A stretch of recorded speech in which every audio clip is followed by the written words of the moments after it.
वामी तरीके इल्म बार बार इस चीज़ पर जोर देती है कि कामयाबी का, पाकिस्तान की कामयाबी का, मईशत की कामयाबी का, मुअशरती सियासी समाजी इनकलाब का पाकिस्तान में सिर्फ एक ही ज़रिया है, वो है कुरान।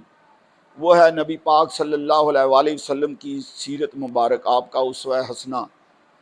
लेकिन कुरान के बगैर, कुरान दीन में, मुआशरे में मिज़ान की हैसियत रखता है। कुरान के बगैर इंसान का कोई अमल सही नहीं हो सकता।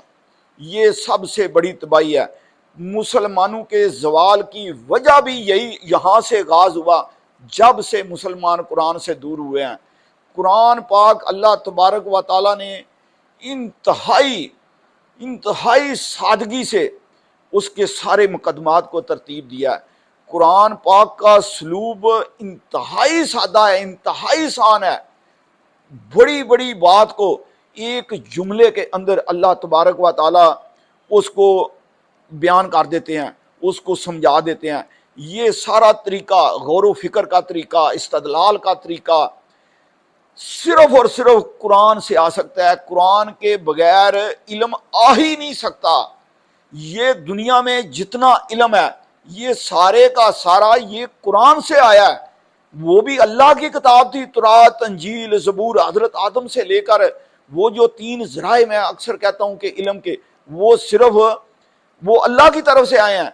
याद रखो, जितनी देर तक हम लोग कुरान के करीब नहीं आएंगे, क्योंकि कुरान पाक को अल्लाह तबारक व ताला ने एक कुरान का सलूब फितरत पर मबनी है।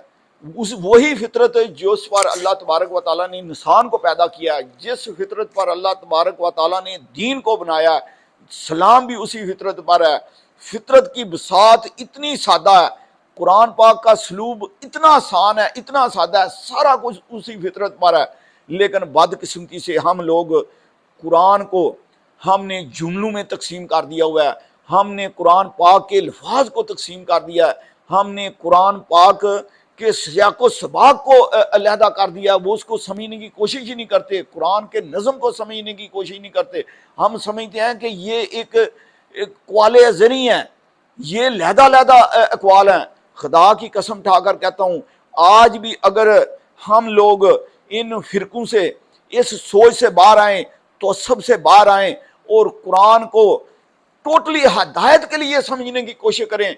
क्योंकि कुरान पाक की फितरत इस तरह की है। कुरान पाक अल्लाह ताला का कलाम है।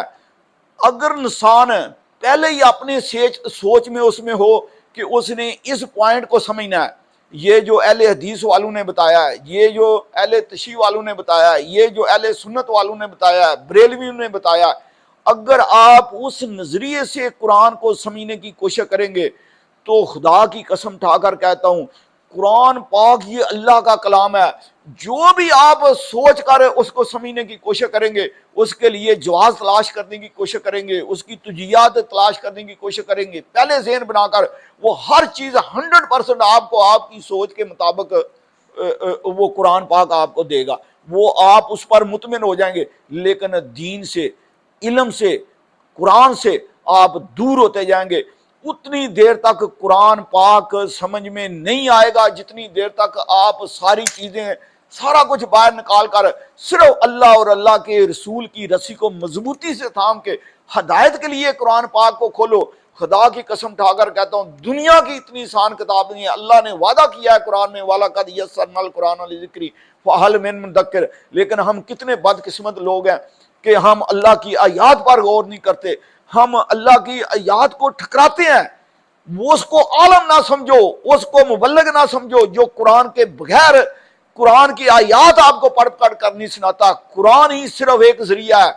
ये हमारी नमाजों का भी कोई फायदा नहीं अगर हम कुरान को समझने की कोशिश नहीं करते, कुरान से प्यार नहीं करते। अगर आपको अरबी नहीं आती, तो मैं दावे से कहता हूं, खुदा की कसम ठाकर कहता हूं, अगर ये स्कूल जो मैंने बताए हैं, इनको लेकर कुरान का तर्जमा पढ़ना शुरू करो। लेकिन अगर आप बरेलवी बनकर, अगर आप सुन्नी बनकर, अगर आप बरेलवी, अहले हदीस, اہل تشیع کوئی بھی آپ ذہن میں رکھ کر، کوئی فرقہ ذہن میں رکھ کر اگر آپ کا لگاؤ اس طرف ہوگا، آپ کو قرآن پاک ذرا برابر بھی نہیں کھلے گا۔ وہ آپ کے جو فرقے کا جو نظریہ ہے، جو ان کی سوچ ہے، وہ اس کو سپورٹ کرے گا۔ آپ یہ ساری چیزیں چھوڑ کے قرآن کی طرف آؤ، یہ ملک میں انقلاب آ جائے گا۔ فوری طور پر ملک میں نوجوانوں کو یہ موقع فراہم کرو، طلبہ یونین کو بحال کرو، باہر جو غیر ملکوں میں جن کے پاس سوچ ہے، جنہوں نے براڈ مائنڈڈ ہیں، جنہوں نے باہر علم حاصل کیا ہے، ان کو موقع دو تاکہ ملک میں انقلاب آئے۔ یہ پاکستان کی تباہی اور بربادی کا آپ علم کا اس سے اندازہ لگائیں کہ عمران خان صاحب پاکستان میں اگر کوئی سیاسی لیڈر سب سے زیادہ جاہل ہے، بلاول اور جو مریم ہے وہ بھی جاہل ہیں، لیکن یہ آدمی جو ہے جتنا یہ جاہل ہے، علم نام کی چیز نہیں ہے اس کے پاس۔ یہ سب سے بڑی تباہی اور بربادی ہے پاکستان کی۔ یہ جو دانشور جیسے ہارون رشید، آفتاب اقبال، حسن سار، یہ سارے اس قوم پر ظلم کر رہے ہیں۔ یہ ظالم لوگ ہیں جو لوگوں کو دین سے دور کر رہے ہیں، جو لوگوں کو اخلاقیات سے دور کر رہے ہیں، جو ملک کو تباہی کی طرف لے کر جا رہے ہیں، جو عمران خان کی سپورٹ کرتے ہیں۔ پورے ملک کے ہر اس آدمی کو میں چیلنج کرتا ہوں، عمران خان کے بارے میں میرے سے ڈیبیٹ کر لیں، میں اس کی 500 اس کی 1000 برائیاں جو ملک کے لیے زہر قاتل ہیں میں بتاؤں گا۔